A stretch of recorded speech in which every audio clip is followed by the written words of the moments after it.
இந்திய அணியின் கேப்டன் ரோஹித் சர்மா குறித்து மனம் திறந்து பேசியிருக்காரு இளம் வீரரான துருவ் ஜுரேல். இது தொடர்பா பேசின துருவ் ஜுரேல், ரோஹித் சர்மா எங்களை எப்போதுமே ஒரு சகோதரர் போலத்தான் ட்ரீட் பண்ணுவாரு. அது மட்டும் இல்லாம ரோஹித் இருந்தா அந்த இடமே ஜாலியா ஃபன்னா இருக்கும்னு சொல்லி இருக்கார். மேலும் ரோஹித் சர்மா கிட்ட கத்துக்க நிறைய விஷயங்கள் இருக்கிறதாவும் சொல்லி இருக்காரு துருவ் ஜுரேல். ஐபிஎல் தொடர்ல இன்னைக்கு நடக்க இருக்க போட்டியில டுப்ளசி தலைமையிலான ஆர்சிபி அணியை எதிர்கொள்ளவிருக்கு ஹர்திக் பாண்டியா தலைமையிலான மும்பை இந்தியன்ஸ் அணி.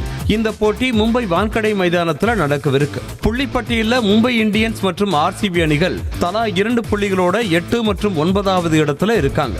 நடப்பு சீசன்ல ஒரு போட்டியில மட்டும் ஜெயிச்சிருக்க மும்பை மற்றும் ஆர்சிபி அணிகள் மோதும் இந்த ஆட்டம் ரசிகர்கள் மத்தியில பெரும் எதிர்பார்ப்பை ஏற்படுத்தி இருக்கு.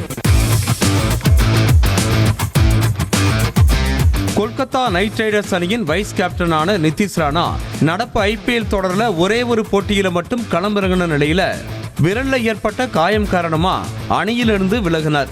இந்த நிலையில நிதிஷ் ராணாவுக்கு காயம் சரியாகி விட்டதாகவும் அடுத்த போட்டியிலிருந்து ராணா விளையாடுவார்னு தகவல்கள் வெளியாகி இருக்கு.